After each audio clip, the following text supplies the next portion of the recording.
and again. Cutbacks, layoffs, restructuring, whatever you call it.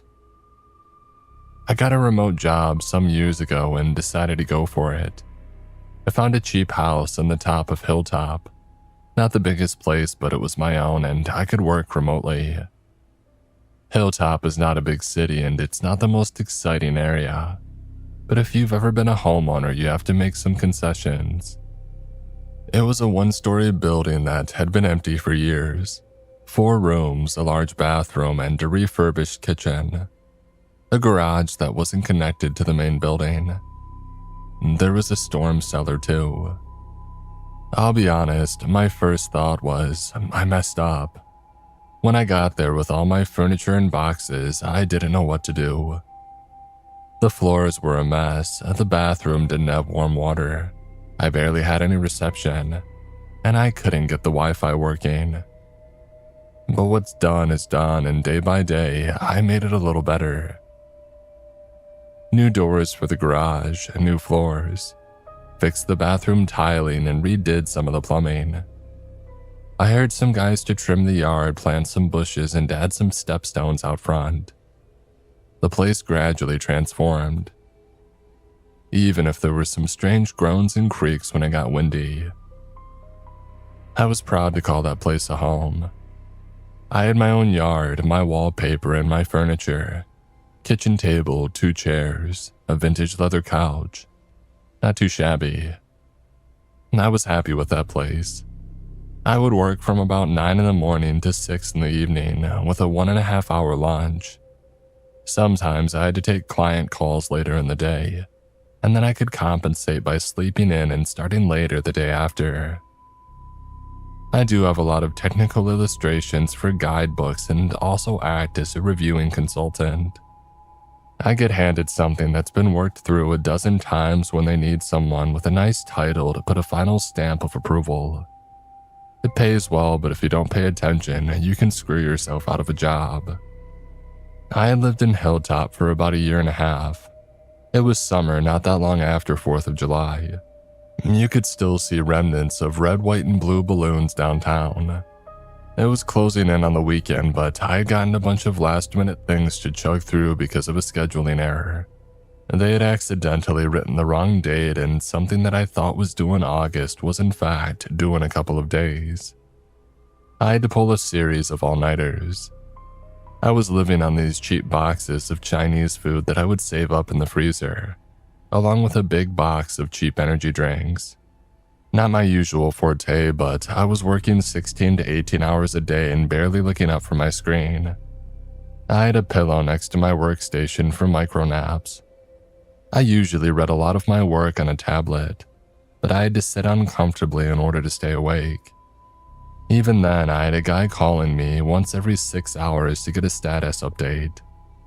I had this default ringtone that had seared into my brain like a tattoo.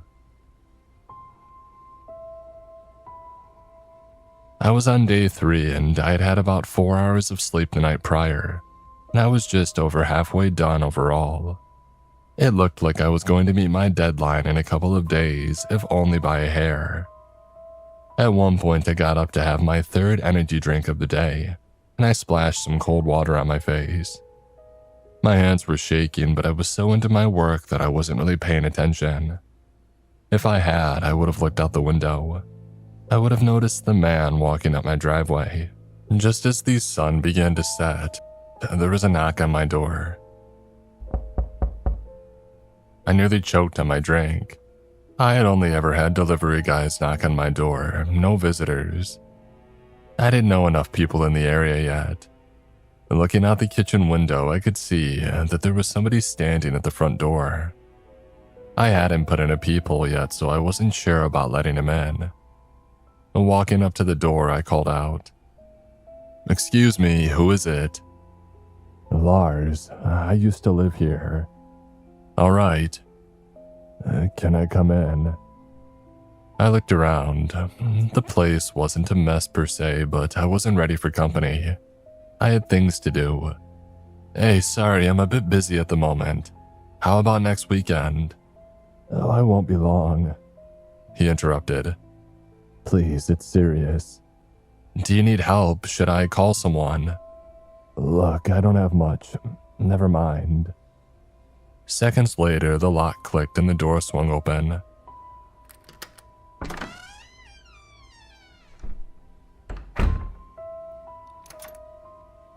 The front door was one of the few things that I hadn't replaced yet, and apparently this man had an old key. Lars was a man in his early 60s. Long white hair, a slim and tall build, a messy beard that could use a trim. The moment that he stepped in, he slammed the door shut and locked it. I was already taking a step back towards the bathroom, getting ready to call the cops. He held up a hand showing that he wasn't armed. "Oh, I need something from the bedroom," he said. "It'll take 5 seconds. 5 seconds and I'm out.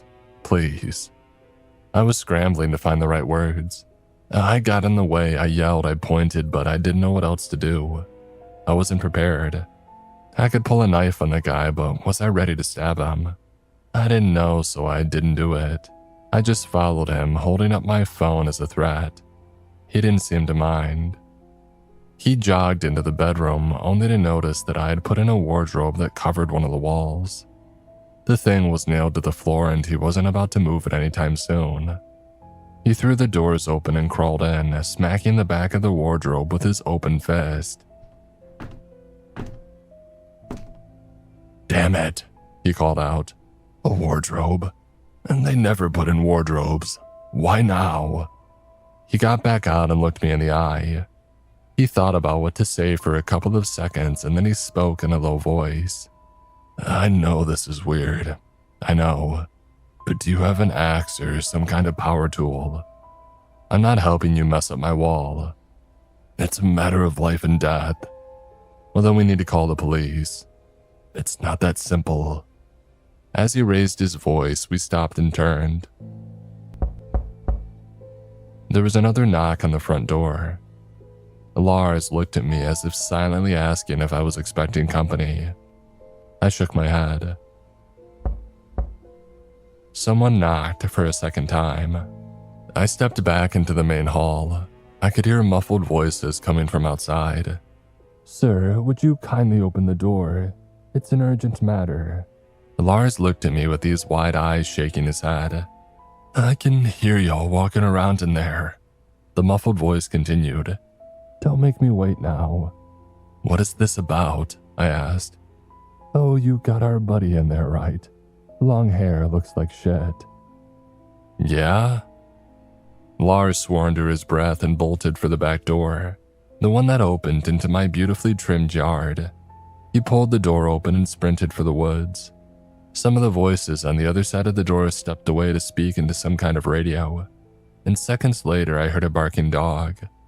It didn't take them long to come around the back of the house.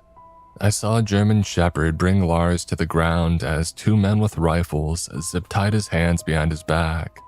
I've never heard that kind of pained scream before, but it was only a prelude. My heart was beating out of my chest, and the energy drinks weren't helping. "If you don't open this door in 6 seconds, it's coming down. You want me to start counting?" "I'm not a part of this," I said. "I'm not a part of any of this." "Well, then you'll be fine." "We'll all be fine. Nothing but sunshine and rainbows." I opened the door.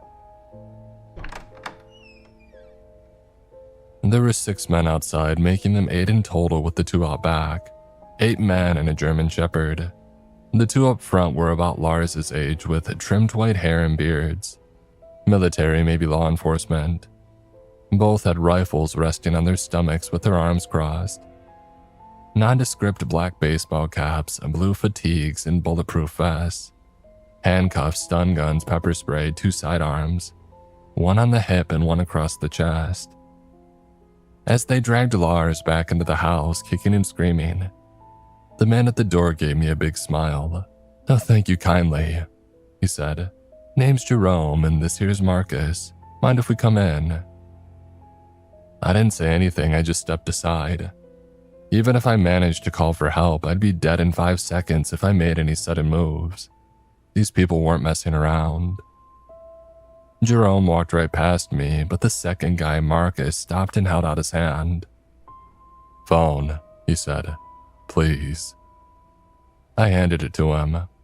He nodded, putting it in his breast pocket. I got one of these too, he nodded. Sorry about the inconvenience. One by one, a full squad of what looked like an armed militia crowded into my house. They closed and locked the front door as somebody bandaged Lars' leg. There was a big splotch of blood on the hallway carpet. It was enough that I could smell it, but it was quickly getting overpowered by sweat and gun oil. They had to keep an eye on me without diverting their attention from Lars, and they settled on sitting me down in the living room. I had been compliant enough that they didn't handcuff me, but they zip-tied my feet just so that I wouldn't get any ideas. That and one of the youngers of the group had his attention completely on me. They took one of my 2 chairs and strapped Lars to it. As they did, Jerome leaned back with a cigarette. Before he lit it, he looked over at me. "Do you mind?" I wanted to say yes, but the words caught in my throat. I ended up coughing, and Jerome nodded, putting the cigarette away. "Fair's fair. We're gonna have a chat with our buddy here and we'll be gone in no time. Sound good to you?" "Great. Yeah, that's great." "Fantastic." He slapped his hands together as they tightened Lars' straps and pulled up my second kitchen chair. He turned it around and leaned on the backrest. He seemed comfortable with this, not a drop of sweat. And they asked him a couple of basic questions just to get him talking. They asked for his full name, date of birth, and where he was born. When they asked what year it was and what day and who's the president, that's when things got complicated. Lars didn't seem to know. Jerome didn't seem to like that, not one bit. "You know why we ask those questions. It's to measure cognition and function. And if I'm to believe any shit that crawls out of your mouth, you better get that cognition and function tip-top, my friend. So I ask again, who's president?" I haven't been keeping up, You don't know our commander-in-chief." "I don't." "You've been living under a rock or something." They laughed at that. Some of them laughed a little bit too hard. For a moment, Lars looked up and met my eyes across the room. There was something that he was trying to say, but I couldn't tell what. Maybe he was asking me not to get involved. Jerome shook his head and patted the German Shepherd. It wagged its tail so hard that it almost knocked over a lamp. 26 years and counting. We've had one hell of a time planning your welcome home party. And here you are, stepping out of the dark and back into the light. Like what's it called? Lazarus. Marcus added. Like Lazarus of Bethany. Like Lazarus of goddamn Bethany. Jerome smacked his knee as he punctuated each word, and then he pointed at me with his full hand. "You read your Bible, sir." "I don't have one." "Don't get more American than that," he laughed. "True blue, an honest sinner. Pay attention, Lazarus. You're gonna need a role model." And then he closed his fist, leaned back, and crushed Lars's nose in a strike so violent that it knocked the chair over. The dog started barking but was held back by his handler as the zip tie stopped me from jumping out of my seat. The man keeping an eye on me held up a hand, silently asking me to settle down. They got him back and straightened him out. Lars gasped for air, wheezing through a broken nose. There was already swelling on his face, making one eye halfway closed. "Word association time," Jerome said. "Car." "What?" Jerome slapped him across the face. It wasn't hard, but anything stings with a broken nose. Lars flinched and closed his eyes. Jerome tried again. "Car. Loan. Home. House. Box." Lars hesitated. Jerome raised his hand and grinned. but didn't strike a second time. He turned to the others as if acknowledging that he was onto something. "Box," he repeated. "Your turn, lassie boy. Distant. And now you're lying. That's not how people do this. You see, I said one-syllable words. It's in the nature of people to match that, so when you don't, you know that you're considering your words. You're lying. Now, if you had said gone, that'd be different. But you said distant. That's not what it is it?"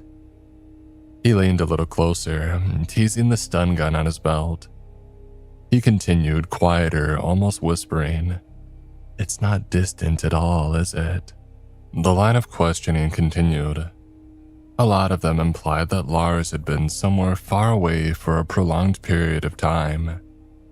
They asked him things like the name of the port of entry and the name of his sponsor.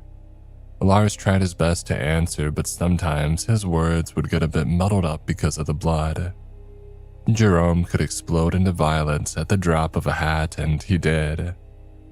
They had been here for about half an hour when he got into something that I remember in detail.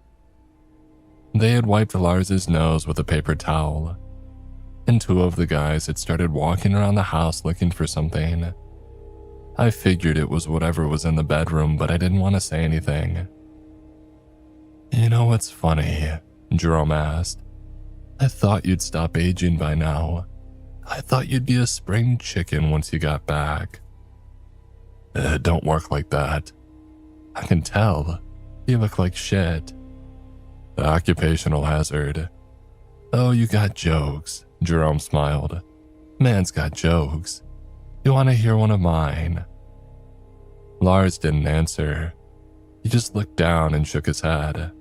"A gun sits down at a bar and asks the bartender who the pretty girl at table 1 is. The bartender says, 'I don't know.' And then the gun asks who the handsome guy at table 2 is. The bartender says, 'I don't know.' And then the gun asks who the cute old lady sitting at table 3 is. Again, the bartender says, 'I don't know.'" Jerome removes his pistol from its holster and undoes the safety. He continues the story, looking down at his gun.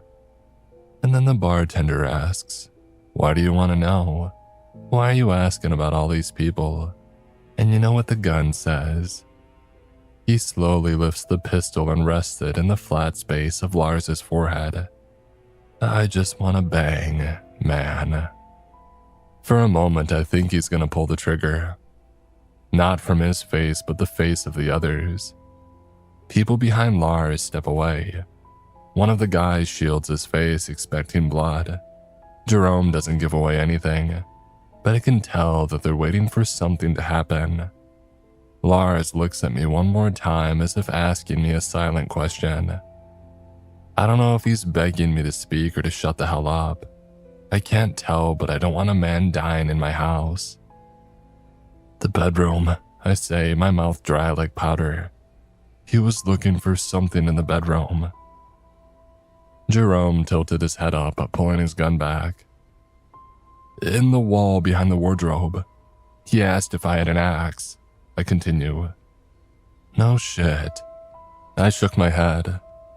Jerome put away his gun and got out of his chair, patting Lars on the head like an obedient dog. "Oh, look at that," Jerome exclaimed. "Look at that. Lazarus won't have to come back twice after all. He got his own Lord and Savior right here with zip-tied feet. Ain't that something?" Jerome's right-hand man Marcus pulled out a combat knife and hurried into the bedroom. Within seconds, I could hear pounding on the wall. I tried to meet Lars's eyes, but he didn't move. I got the impression that maybe I chose wrong. As the pounding continued, I got a couple more snippets of context. Lars had been gone for 26 years, and these people knew each other at some point. Lars would mention names of friends that they had in common and used to know, some of whom who had passed. Jerome didn't bat an eye. There was also the issue of where he had been. They kept talking about him as if he had been dead, but he had clearly done something. Lars had been somewhere that Jerome was eager to know more about, but it was spoken about more as something abstract than a physical place. When asked how far he delved, Lars didn't answer with a measurement of feet or meters. He answered in levels. Apparently, he had been down 12 levels, whatever that meant. When asked about other people, Lars acknowledged that he had seen others. There was a city and there were businesses and infrastructure, and strange inventions based on flora and fauna that didn't exist. They got those blue sunflowers all the way down at Adventureland? Jerome asked. Yeah, Lars nodded. Sure they do. They kill people over there. Lars hesitated and then nodded. Jerome smiled at that. You ever seen one come back? And Lars nodded again. He answered questions like how big the sun was or how many hours of the day there were. There was also this one date that kept coming back up, 2030. That seemed to confirm something that Jerome was suspecting. Some of the people in the room looked genuinely unnerved, looking back and forth. One of them had to sit down, wipe a tear, and blow his nose. After a while, the pounding on the bedroom wall stopped.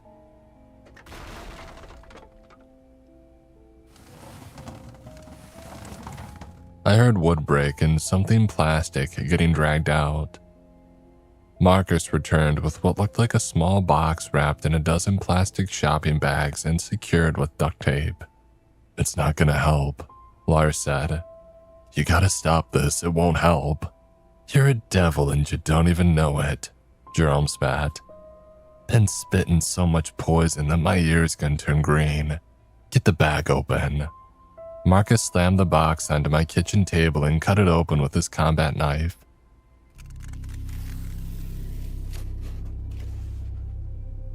Jerome motioned towards me. Secure him. We gotta find out how much he knows. The guy who had shed a tear stepped up and zip-tied my hands. He mumbled a quiet sorry as he did, making sure that they weren't too tight. As he stepped away, he gave me a pat on the shoulder before returning to watching me with his hands on a rifle. He gave Jerome a nod as Marcus unwrapped the package. The box was this completely black cube, about 10 inches on each side. It didn't have any visible ports or holes, but it was hard to see from where I was sitting. Marcus held it up over the table, dropped it, and it didn't make a sound as it touched the table. He did it again, and we all just watched in awed silence. I've never seen anything like that. It was just silence. It even fell slow, like it was light as a feather. Holy shit, you actually kept the damn thing, Jerome mumbled. But I guess you gotta leave a door open when you walk away, huh? You don't know what you're doing. I know that I ain't dumping it in a river and hoping God sorts it out for me. How about that? Jerome raised his voice with every word, sparking a barrage of barking from the German shepherd matching his energy. The handler had to struggle to hold it back as it gnashed its teeth, straining to get loose. It was only after Jerome sat back down that the dog had calmed. You think I'm unfair? Jerome asked. You think it's just me? Lars didn't answer, so Jerome turned to me. He pointed with his full hand. Sir, I'm gonna need you to answer a hypothetical. He got up and picked up the cube. It seemed so light in his hands that he could spin it around with the flick of a thumb. Imagine you're in heaven, Jerome said. Angels, Cloud9, movie stars giving lap dances on Apple Pie Lane. You're living it up, thanking the good Lord for a life well spent. You with me? Yeah. Now one day somebody comes up to you and whispers in your ear. And he says, you know what, this ain't heaven. This is hell. And one day all these angels are gonna look your way and they're gonna show their real teeth. And those teeth are gonna be soft, rotten black. It's gonna happen. Not today, not tomorrow, but someday. And then you'll be in a world of shit. Forever. I swallowed hard as he stepped over to look me in the eye. He bent down, flinching as his knees cracked a little. Now, would you want that man to tell you that? Would you want to know what's going to happen, or would you like to stick to a life of pleasure and Christmas mornings? For all you know, that day ain't ever going to come. And if it does, wouldn't you want to spend every waking moment up until that point living what little life you have? He looked at me expectantly. I opened my mouth, shut it again, and then nodded. I'd want to be happy. If it's already too late, I would want to be happy. He would want to be happy. Jerome nodded solemnly. Oh, that's a wise man right there. Happiness is a fleeting thing, and we gotta treasure it now, don't we? I nodded. Lars kept looking down at the floor, staying quiet. My phone rang.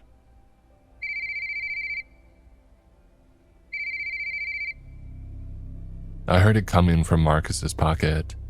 I had this default ringtone to recognize job calls.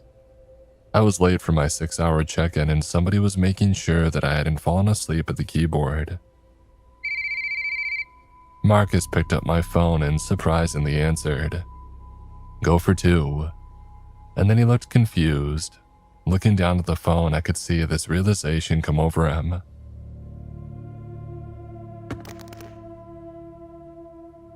The others turned to him, looking horrified as he dropped the phone on the ground and stepped on it.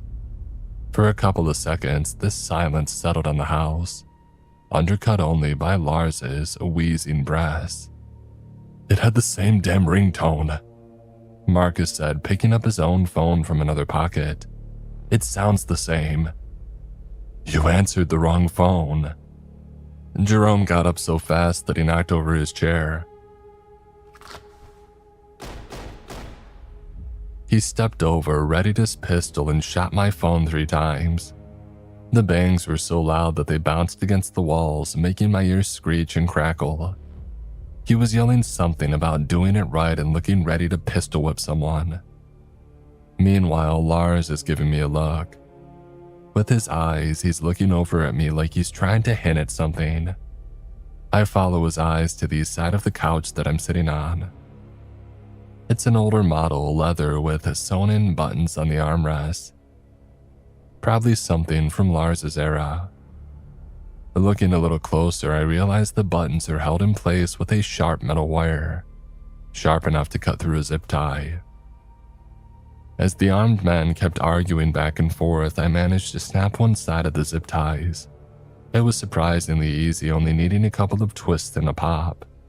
They didn't seem to notice. They were too busy discussing something. My ears were still ringing, but Jerome was yelling something about interference, while another man was doing a countdown. Finally, Jerome picked up his own phone and checked something. The signal's out, Jerome spat. Time's up. Take this piece of crap outside. I don't want to sully this man's floor. One of them grabbed Lars's chair and started dragging him out into the yard. I was still pretending to keep my hands together, as if the zip ties were still in one piece. Marcus kept getting pushed around.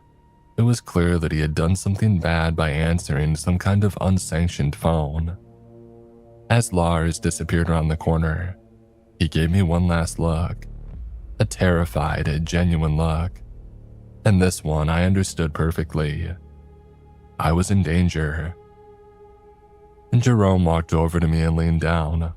I held my hands together, pretending to be stuck.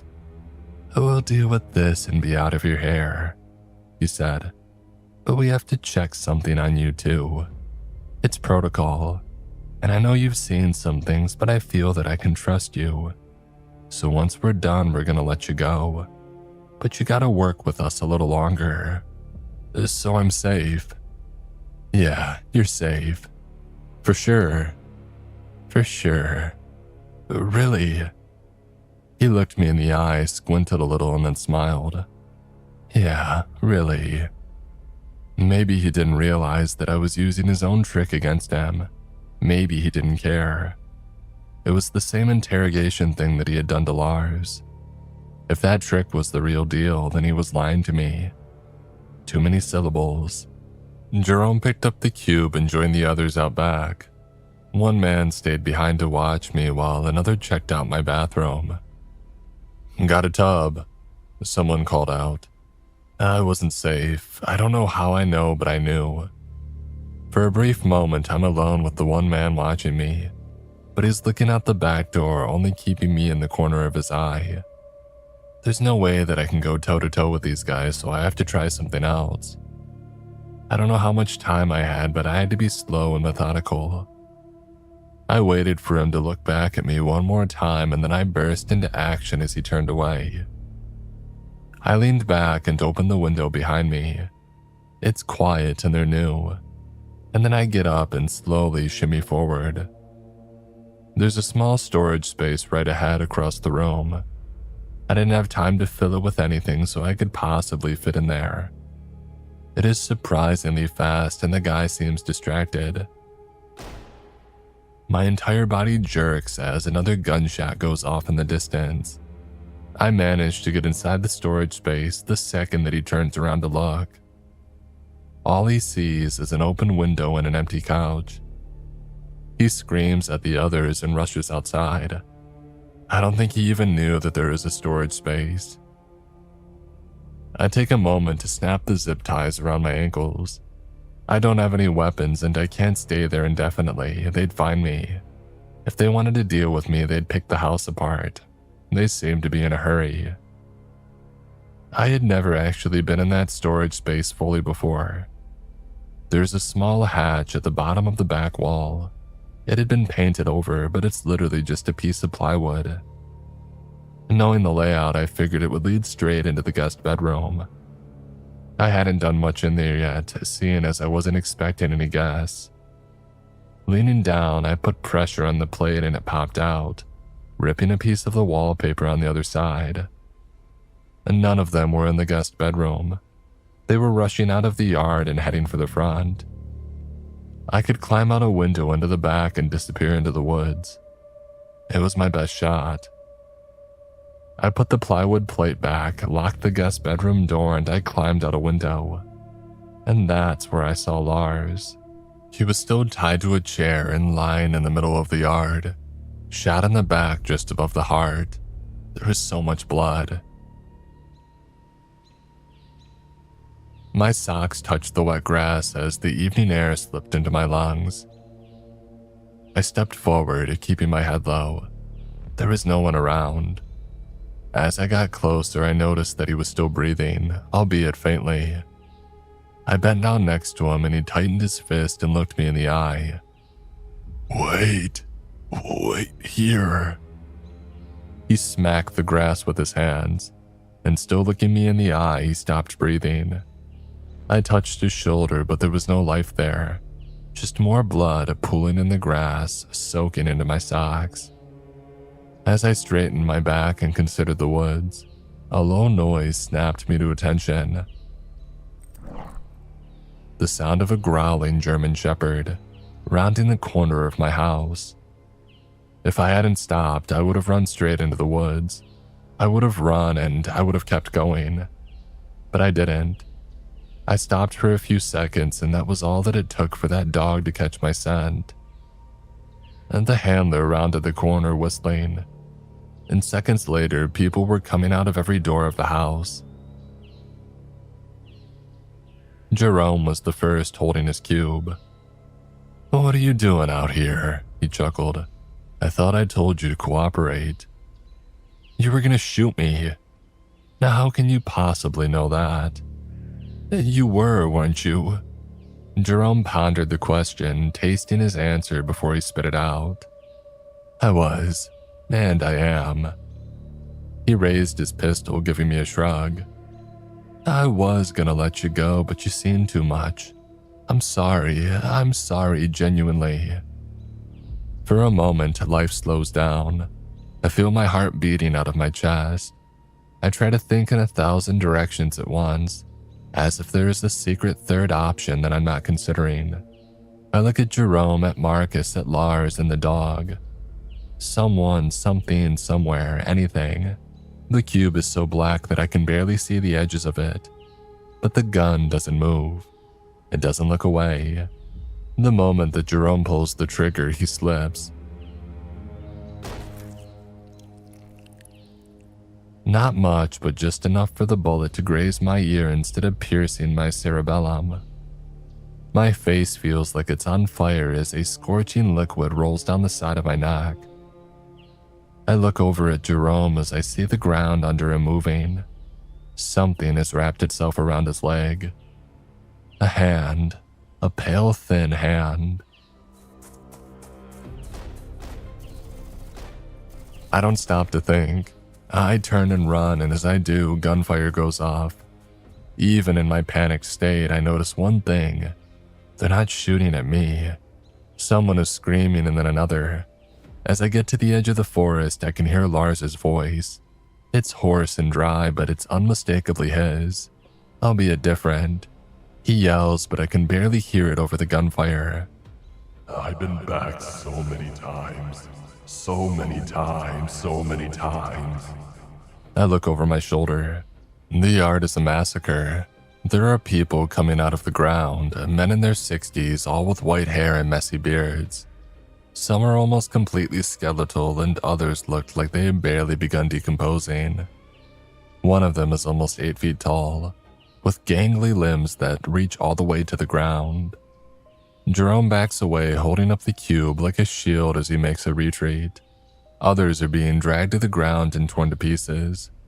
Gunfire ceased to the sound of cackling laughter and snapping joints, as Lars's voice echoes in a dozen different mouths. I knew you'd be coming. Not a surprise to me. Not a welcome home party. Home ground, home ground.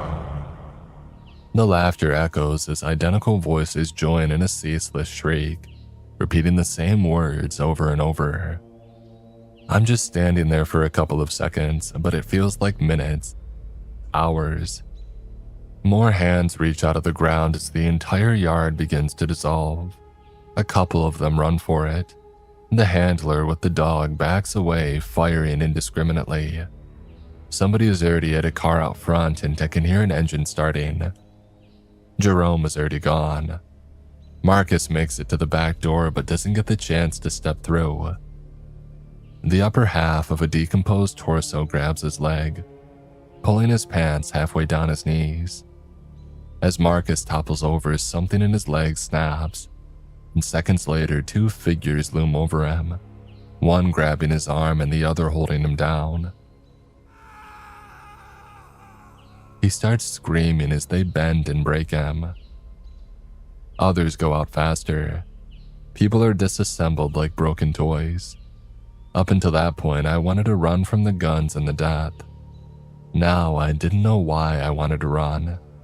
It wasn't because of the danger. It's because I didn't know what else to do. I didn't want to see this. I didn't want this image burned into my mind.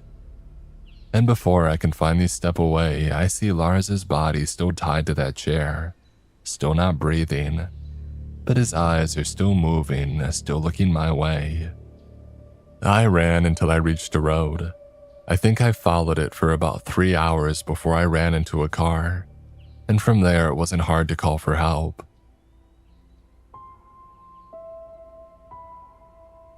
I looked like a train wreck before all this, but by the time that a passerby saw me, I looked like I was having an episode of something.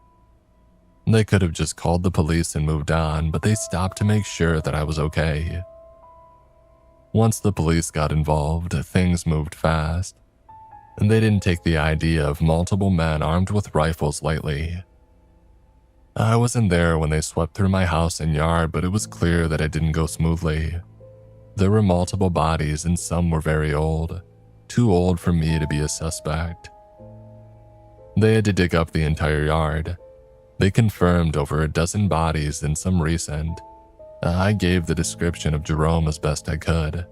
They even made a phantom sketch. I don't know how many others made it out. It's been a couple of years and I moved since.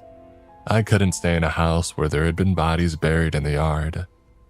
I kept waking up to imagined knocks on the door. Now I got a nice townhouse, much smaller but new. Same town, lower price point, and no complicated history to consider. Looking back on those days, I feel kind of stupid.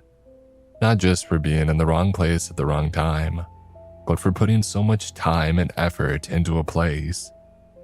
A place is just something that holds people. It's not a destination in and of itself. If I have to work myself to death just to keep living there, then what's the point? Can you really live if you can't enjoy yourself? For all of Jerome's strangeness, I think the one point he made that stuck with me was that it's okay to choose joy. It's okay for me to acknowledge that this happened and to move on. It's okay to change what I want. I don't want a house, I don't need one. I don't need the most well-paying job. I don't need a life that looks like heaven. After all, with the twist of a soft, rotten smile, it can turn out to be something different. Something different entirely.